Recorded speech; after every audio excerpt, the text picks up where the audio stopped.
Thank you sir. ఉంటాం sir. Okay.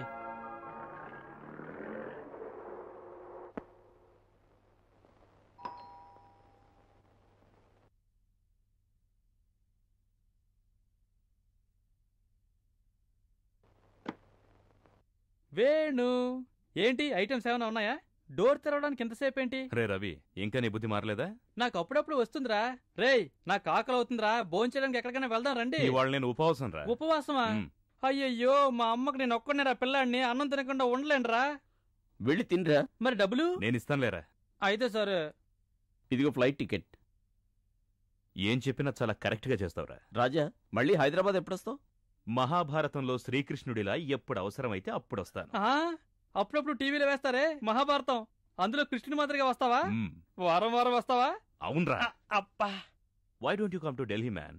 రేయ్, మేమేమన్నా రావన్నా? వివాహ పత్రిక పంపు, మేము వెంటనే వచ్చేస్తాం ఢిల్లీకి. ఈ పెళ్లి పిచ్చి నీకు పోదారా? నాకా పెళ్లి పిచ్చి? నువ్వే ఇంకా పెళ్లి చేసుకుండా బ్రహ్మచారిలా ఉన్నావు. నేను వద్దనన్నానా? అందమైన పిల్ల దొరకాలి కదా. నీకు పిల్ల దొరకడం కష్టమే. సరే, నేనే ఒక పిల్లని సెలెక్ట్ చేస్తాను, సరేనా? వస్తాను. ఒరే ముండా, వస్తాను రా. వెళ్ళరా. ఇంకా ఏంట్రా విశేషాలు? ఇక్కడ విశేషాలే ఉంటాయి. తాజ్ కృష్ణ హోటల్ పక్కన ఉన్న చైనీస్ రెస్టారెంట్ లో చిల్లీ చికెన్ బ్రహ్మాండంగా ఉంటుందట. ఆ తర్వాత నెక్లెస్ రోడ్ లో మొగలాయ్ చికెన్ బ్యూటిఫుల్ గా ఉంటుంది. ఆపరా నీ తిండిగోలా. మీటింగ్ కి శేఖర్ వస్తాడనుకున్నానే, రాలేదేంటి? అదెందుకు అడుగుతావు? 2 రోజుల ముందు వాడి ఇంటికి ఫోన్ చేసి శేఖర్ ఉన్నాడా అని అడిగాను. ఏదో కేసు విషయమే ఊరెళ్ళాడు, ఇవాళ రాత్రికి వస్తాడని చెప్పారు. వాడి ఫోన్ నంబర్ ఏంటి? 422068.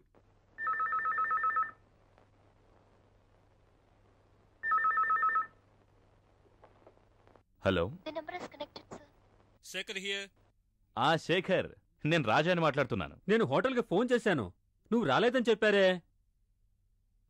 అది నేను కొన్ని రోజులు ఊళ్ళో లేనురా. అదీ కాక ఇక్కడ నువ్వు నేరుగా ఇంటికి రా, చెప్తాను. సరే సరే, నువ్వెన్ని చెప్పినా నేను ఒప్పుకోను. నువ్వెన్ని ఎక్స్క్యూజులు చెప్పినా సరే, కాన్ఫరెన్స్కి రాకపోవడం రాంగ్ రా. నేనొక్క ఫోన్ చేస్తే చాలు, ఇక్కడికి రాగానే నాతోనే ఉండేవాడు. ఇప్పుడు చూడు, దొరగారి కోసం నేనే రావాల్సి వచ్చింది.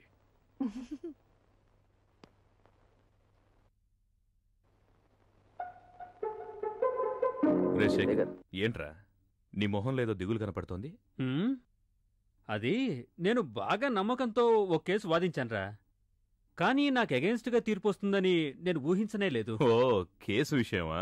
గెలిస్తేనే ఫీజు ఇస్తానన్నాడేంటి నీ క్లయింట్? చచ్చా, ఆయన్ని నా క్లయింట్గా నేనెప్పుడూ చూడలేదు. నా సొంత అన్నయ్య లాంటివారు. నేను ఆల్రెడీ నీతో చెప్పానే, సుందరం ఆయనే. చెప్పావేమో గాని జ్ఞాపకం లేదురా.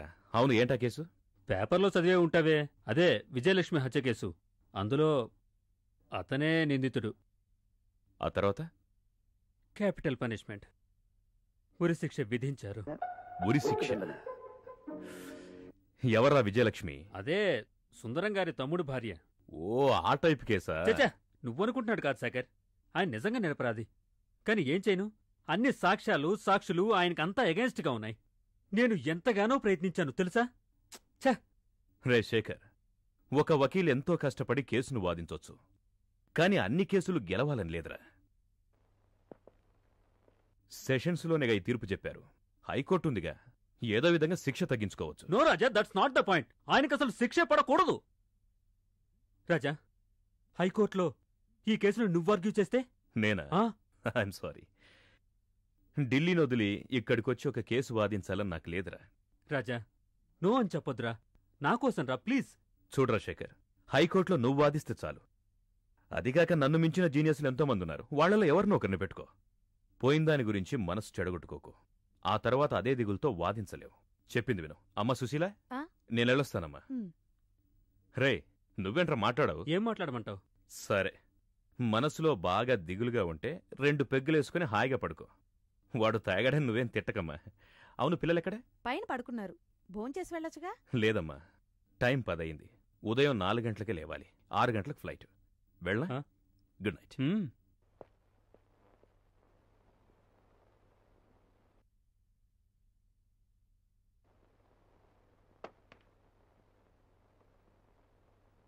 హలో ఆపరేటర్, నన్ను ఉదయం 4 గంటలకే లేపండి. ఢిల్లీ ఫ్లైట్కి వెళ్ళాలి. Thank you. Hello, room service. Room number 201కి హాఫ్ చిల్లీ చికెన్, 2 నాన్. తొందరగా పంపండి. ఓకే.